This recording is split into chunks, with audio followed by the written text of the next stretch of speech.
If you're an author or plan to be one, get excited because this podcast is for you. Book Marketing Mentors is the only podcast dedicated to helping you successfully market and sell your book.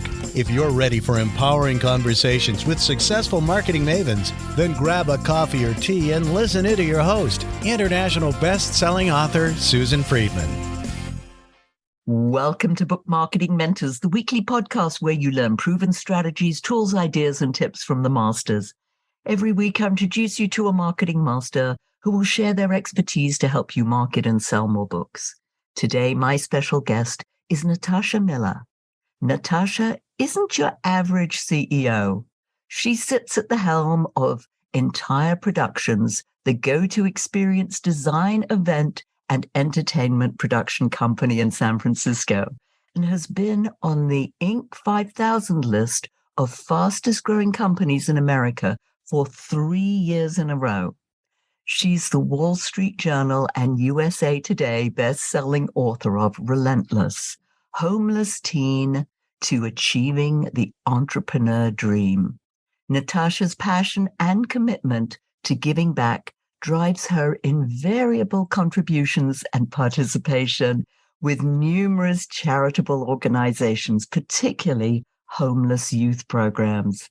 And in her spare time, she performs as a jazz vocalist and trained classical violinist. Natasha, it's truly a pleasure to welcome you to the show, and thank you for being this week's guest expert and mentor. Thank you, Susan. And just to note that I'm going to use your introduction on everything I do. So I love it. With your voice, your accent, your diction, your enunciation, it was beautiful. Well, thank you. My previous guest said it's mellifluous. I was like, oh, I love that word. Any event, let's talk about Natasha, because your recent book, Relentless, I can't recommend it enough. It is such a beautiful story about a very hard and very challenging time, obviously, in your life. It's memoir. I know that memoir is a topic that we actually haven't talked about at all in the whole 7 years that we've been doing podcasts. I've really never had anybody who has written a memoir as beautifully as you've written yours, and the special additions and insertions of your voice and the jazz aspect. I mean, listeners, you've got to listen to Natasha's book. Reading it is one thing, but if you listen to it, it'll just blow you away because she reads it as well. I'm going on, but Natasha, let's talk about memoir. And let's talk about, first of all, what is memoir? Because it's become such a trendy topic at the moment. I think it's important for our listeners to understand what exactly it is. And then we'll talk about why you wrote yours. Sure. My understanding of memoir has definitely been shaped and changed from the time I started to today. And I would say right now, memoir really is moments of your life that are finely, highly selected and point to one theme. It's easier to say what a memoir isn't. And the memoir is not your entire life story from the time you were born to now. It is not a journal. It is not an essay about your life. For me as a reader, I would want to read a memoir that is written like a beautiful work of fiction, with that kind of prose and language and color and suspense versus, okay, this happened then, and then this is the outcome and next chapter. I think that it needs to be really concise and specific to one outcome. It has to be hand-picked of high and low inflection points that balance out well. It has to include some levity or humor, and you have to be willing to be vulnerable and share things with your readers that might be uncomfortable. I think that is the number one thing that if you're not ready to do or you will not do is share something that is vulnerable, and not just one thing, but maybe at least two things, then perhaps you shouldn't consider writing your memoir. I know from having read yours, and it's not a genre that I would normally read, but because I got to know you and I was like, yes, I'll read this. And especially because I knew that we were going to have this interview, it's very raw. There's a lot of very raw material. You're very vulnerable here. Let's talk about why did you consider doing this? Because your story is quite something. And I don't want to give it away to our listeners who are going to rush out and go and listen to this. The subtitle gives away a bit, but there are things in the book that the subtitle does not relate to. And there's some zingers in there. I mean, they were zingers to me. So if, they will be for the listener or the reader as well. The reason I wrote it was I was at a conference 5 years ago. It was for entrepreneurs, and I was trying to learn how to scale and grow my business. So I did not pay a lot of money, the money that I spent to go to this, to learn the aha moment of it's time to write my memoir. But that is actually what happened. And I'm so thankful for that. I had not let people know about my past up until that moment. And honestly, I think it's okay that I kept it to myself until then. That was the right time for me to start saying out loud some of the things that happened to me.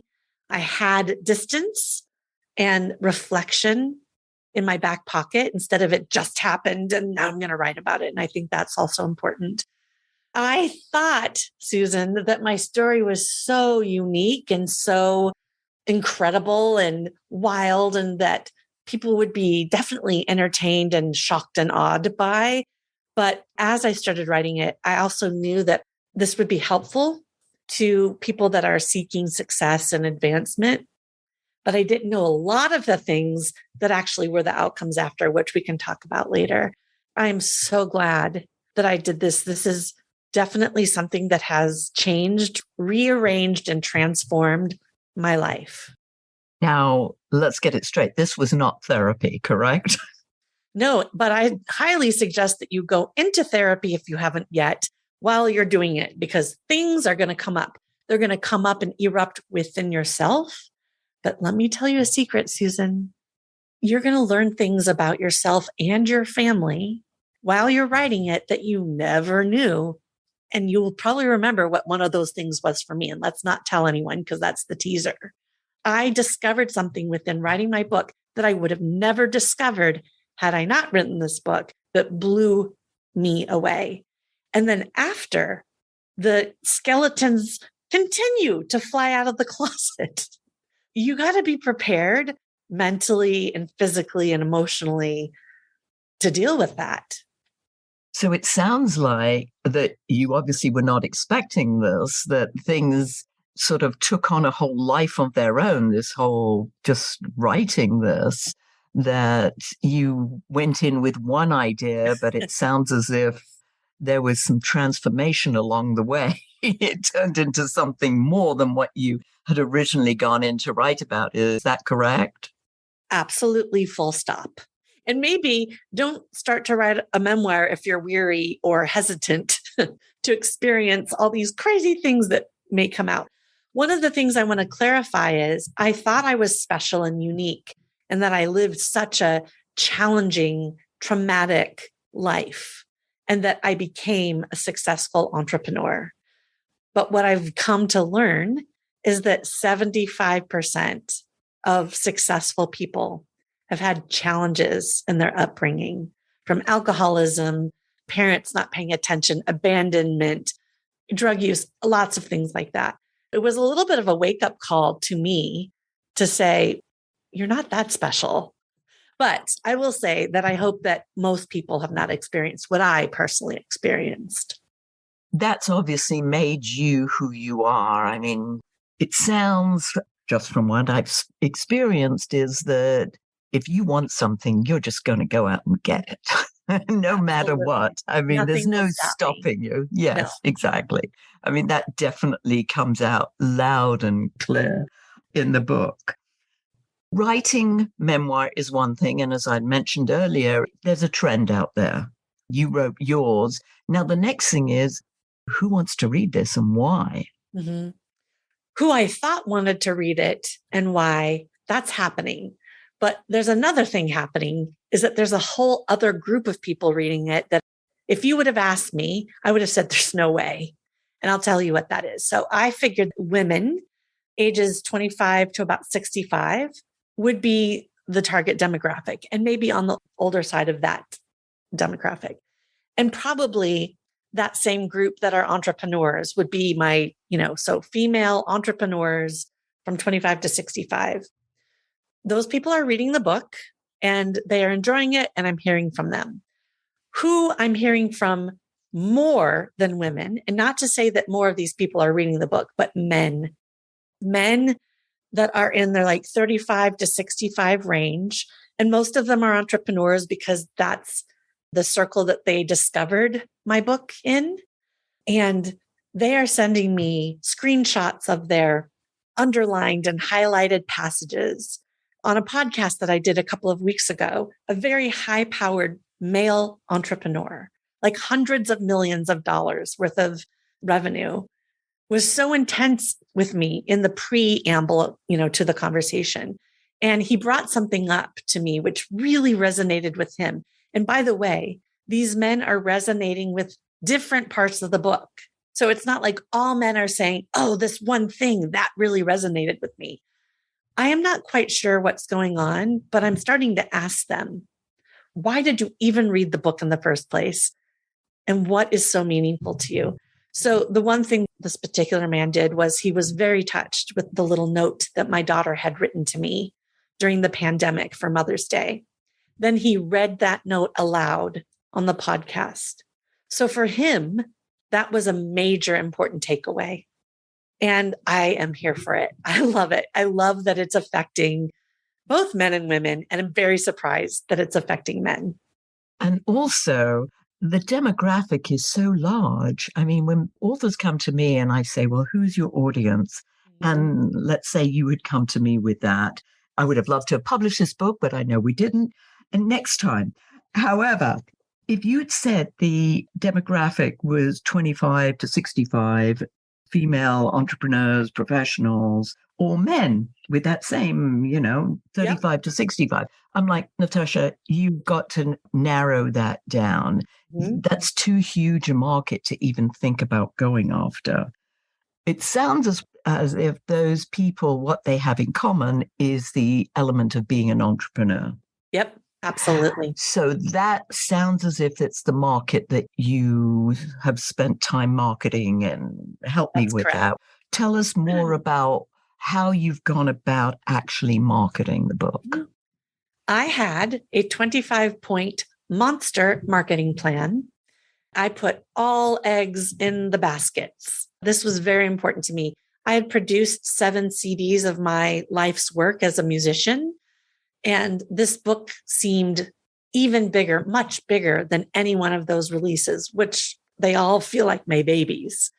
So I created this checklist of initiatives and strategies that I wanted to do.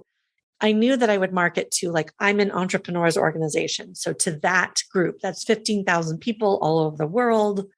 Also YPO. I'm the leader of the authors group in the Forbes Business Council. My world really is entrepreneurs. That is 90% of who I spend time with. That's outside of my family and neighborhood. I have access to these people. I did an incredible, very detailed influencer box campaign where not only did I create this beautiful printed 3D box that shipped with my book, but I had a 14 karat gold necklace created that says Relentless in my handwriting engraved. I put things in the box that had to do with the book, like scratch and sniff popcorn stickers and malted milk balls.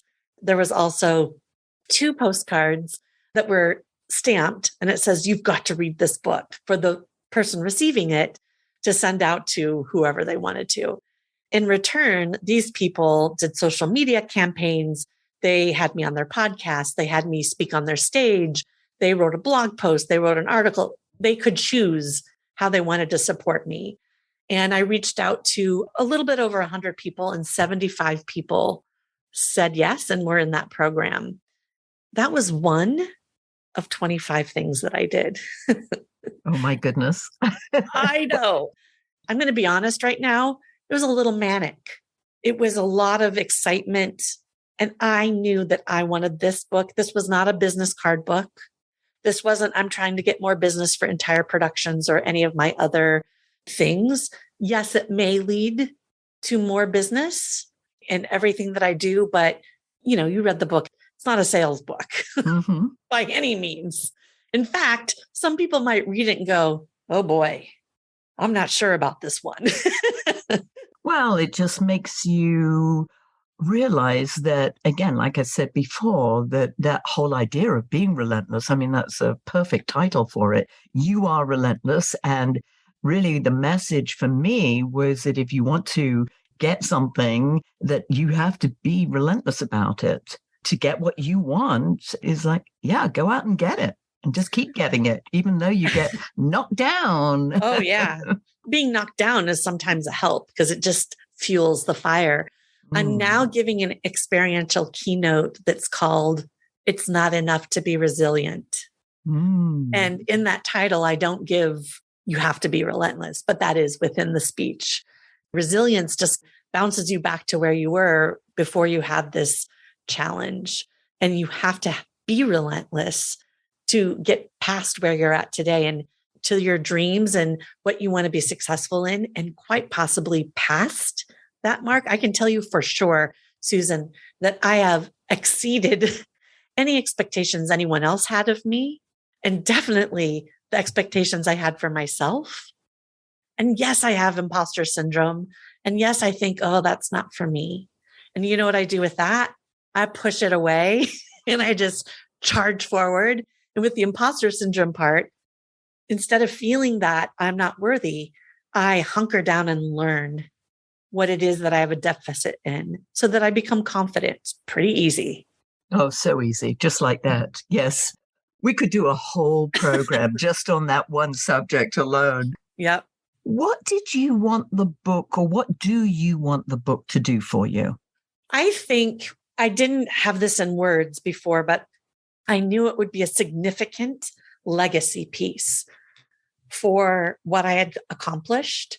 And really what I had accomplished for myself, it was more of the emotional and mental and historical and family things that I changed, right? I changed the generation of potential future abuse. Having that legacy out there, knowing that I could help people by a nudge or a push or maybe transformation was very important to me. Also, I was the only one in my family that wasn't considered a writer. And I wasn't really trying to prove that I was a writer. I'd been a songwriter. I do okay with copy.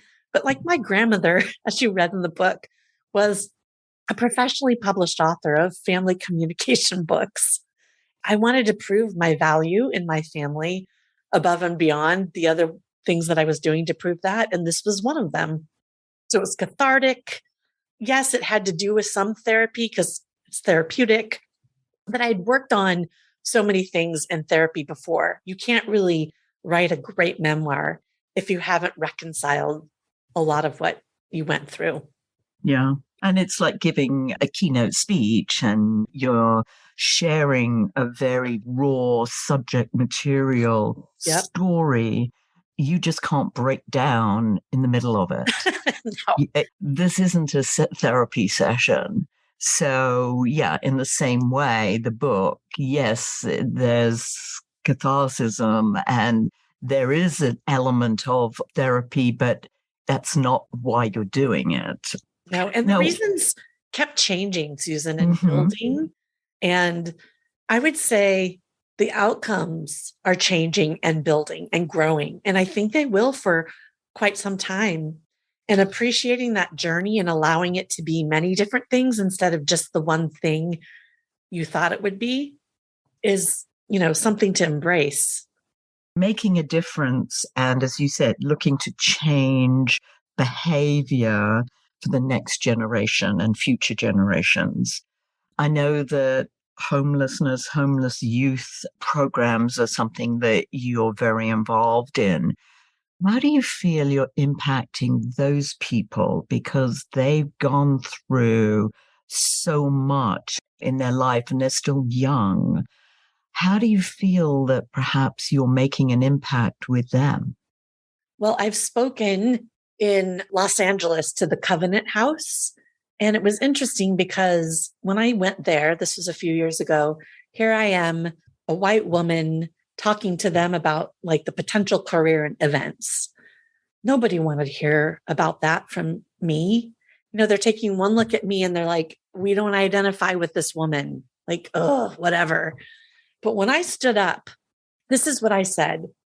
I own a multi-million-dollar business that's profitable. And I used to live in a place just like this one here. They got up and were hooting and hollering and clapping. And I had their attention the entire time because what they saw was their potential. And we don't wear that on our sleeves, right? I don't have a badge when I go outside to the grocery store, right? That says, this is what I experienced. And people do judge each other by the way we look and hold ourselves. And that day, I was able to meet them where they were. And I try to do that everywhere I go because no one was paying attention to me. No one was coming to save me. And I so desperately wanted someone to. And if I can give someone that's similar to me back in those days some sort of comfort and hope, I'm so honored to do that. I wasn't the beneficiary of that growing up. That's incredible. Yes, but the impact that you have, and I know for me, it would make so much more difference to who I'm being, that I'm having an impact, even if it just changes one child and the future of one child.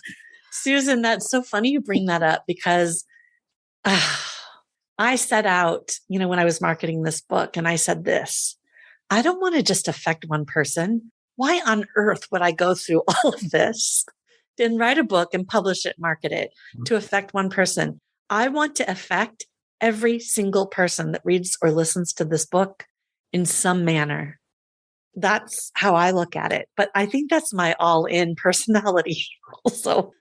Yeah, because you want to do things big. I mean, you're not happy with doing things small. It's like the big. Yes, I totally get that. And I bet with these kids, if you started singing to them, I bet they just love that. I mean, your voice is so incredible. Your marketing, as you said, was like over the top.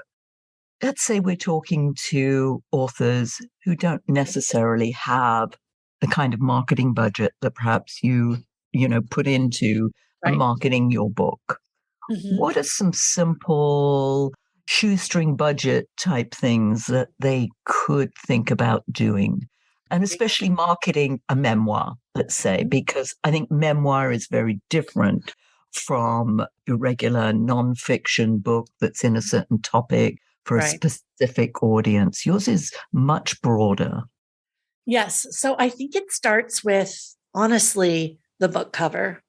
That is such a number one of the marketing situation that you have to have in mind. I believe my book has done as well as it has in great part because of the cover art. I believe that even Publishers Weekly and Kirkus Reviews, who reviewed the book, very, very highly recommended. I think the cover subconsciously or consciously or both really has to do with that. And then I think being able to define and refine your pitch to know exactly what to say, how much and how little to various people, to various media outlets is so important. So what I say to you, Susan, to ignite your potential, interest in my book will be different than what I say to one of my male EO friends or to one of the people at the homeless shelter. My pitch will be short, concise, to the point. We'll want them going, oh my God, I have to read this.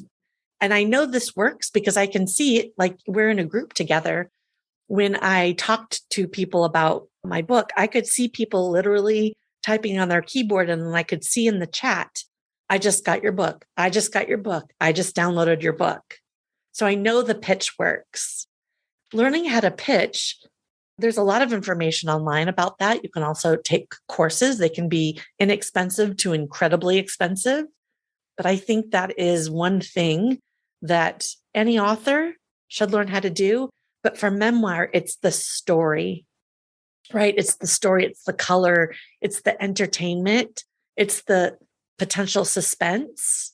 And it's also, of course, what that end reader sees in themselves, right? So as you're reading my book, you have to be able to find yourself, not in the entire thing, but in a few things, right? You have to find yourself. So in order to market a really great memoir, you have to write a really great memoir so that you can pull from it.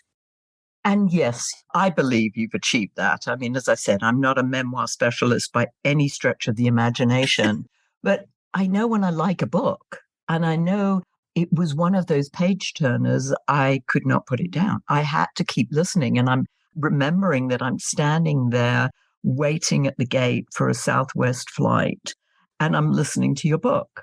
I can just see myself now listening. I was like, oh my goodness, this wasn't what I was expecting. Yeah. Yeah, not that I really knew exactly what I was expecting, but it was more than. Thank you. Yeah, I think in writing a memoir, now I didn't fictionalize anything. I didn't over dramatize anything. And in fact, while I was writing the book, I went through all my journals that I kept since age 10 to make sure that I wasn't inflating the traumatic experience, because I thought that I might have done that. What I found, Susan, was that in fact, I had made less of it. And that was a really hard, I would say, few weeks of reading through those journals. It was pretty dark, but knowing for sure that I didn't make something up. Now, of course, it's my vantage point, right? It's my own lens. My dad, my mother, my brothers all have their own experiences, but it's pretty close to what I'm writing about, if they are being honest with themselves. And I think that you have to make sure that you keep your reader in mind and that you write something that they don't want to put down. You don't want someone reading a book going, oh, I feel like I have to get through this and I'm on the 4th chapter and right? That's not what I wanted for my readers. And so I did end chapters with the intent of suspense or with the intent of, I'm not letting you go. Very much so. And the beauty and the craftsmanship of a good writer, and also that idea of the cliffhanger, you're just leaving someone suspended and you've just got to go to the next chapter because you're like, well, what happened? Now, the other thing that when people tell their stories, when they're so dramatic like yours, I'm like, oh my goodness, I didn't even know anything like this could happen. I mean, I grew up in a very, middle class background. Yes. And as I mentioned to you, I thought that perhaps, in today's parlance, I had a dad he had a temper. In today's parlance, we would have talked about it as perhaps being verbally abusive. But I didn't experience the kind of abuse that you did. So I'm thinking, do you need us to relate to that? Do we have to feel as if, oh my goodness, I just don't know what this really feels like or is like? Help me with that. Well, I didn't want to take people into like the darkest depths. My book was related to another book called A Child Called It. And when I read that book, I was like consumed with sobbing. Like I was ugly crying on my bed as I read this book. And I didn't want to do that to my reader. Yes, I wanted to show you and share with you what it was like for me, what it felt like. And I wanted you to see the fuel of the fire that was creating some of these choices that I was making in the future. Now, you may not have resonated or related to that, but there are other things that happen in the book that might be more subtle or, less confrontational. And you probably felt some kinship to me somewhere in there. And I don't know where that is. It's different for everyone. But I had gone through a lot of things. There's got to be at some point something that I went through that you went through, right? And I can tell you what it is. It was literally that perseverance and that relentless approach that I've had, in many of the things that I've done. It's like, I'm not just giving up. I mean, when somebody says no, I'm going to say, I'll prove you that that's not the case. Correct. It's like, it can be done. Yes. Thank you for that no, because you just gave me a shot of adrenaline. Yeah, just a reminder of that. And by the way, I know this book, A Child Called It, and the gentleman, and I know his first name's David, and I can't remember his last name, but Peltzer. Okay, yes. He actually came and spoke to us at the National Speakers Association many years ago. And I remember him talking about his experience, and it's horrible. Again, that was so far-fetched. I really could not relate to that at all. So I'm pleased you didn't do that. No need to do that. No need to do that. No need to do that.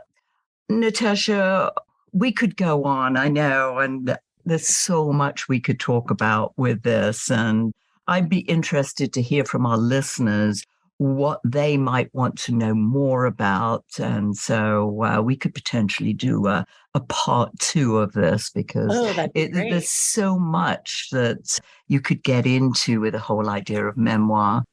How can our listeners find out more about you, get the book? Tell us. Well, I am happy to report that I finally, after over 30 years, got my domain of my actual name back. So it's natashamiller.com. You can find out about the book and about everything that I'm doing there. Of course, the book is available on all digital platforms. I would love for you to listen to it if listening to books is something that you do.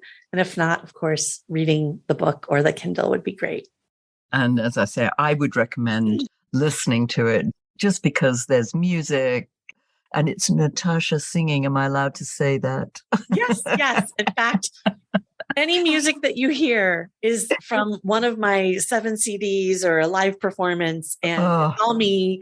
And I really did map it out to where it's relevant to what is being read or narrated by me. So it's relevant to the text. Yes, it certainly is. I was like, who would write a song that was so relevant? She must have done incredible research. It took me a while to realize, oh my goodness, this is Natasha's actually singing. I'm slow sometimes. What can I tell you? They were written long before the book. So, but the next question is, what's the follow-up to this? I mean, how do you, top this?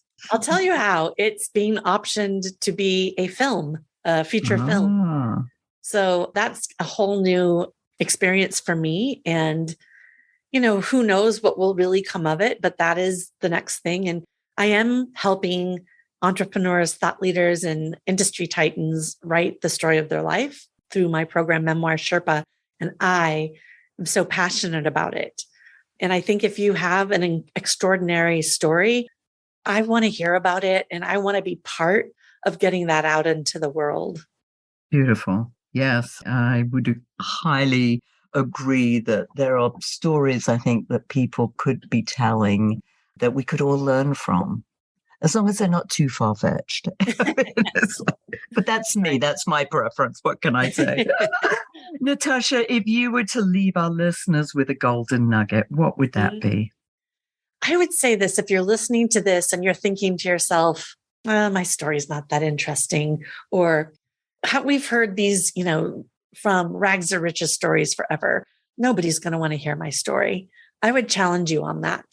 Know that for sure that your voice and your own personal experiences and the intricacies of that story are necessary to be heard, and to stop doing that to yourself. And that you could really look at that as you owe it to yourself to put your legacy down on paper and digital for not only you and your family and everyone to learn from now, but forever. Otherwise, it gets lost in translation and forgotten. Yeah, your legacy to the world. I mean, as I mentioned earlier, is the idea of just affecting one person. If you can save one person, you can save the world. It's like, it's one person at a time that you can change lives.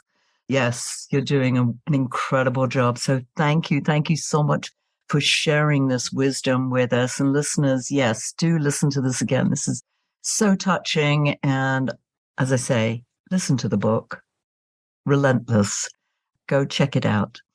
By the way, if your book isn't selling the way you wanted or expected it to, let's jump on a quick call together to brainstorm ways to ramp up those sales, because you've invested a whole lot of time, money, and energy, and it's time you got the return you were hoping for. Go to brainstormwithsusan.com to schedule a free 20-minute call with me. In the meantime, I hope this powerful interview sparks some ideas you can use to sell more books. So until next week, here's wishing you much book and author marketing success.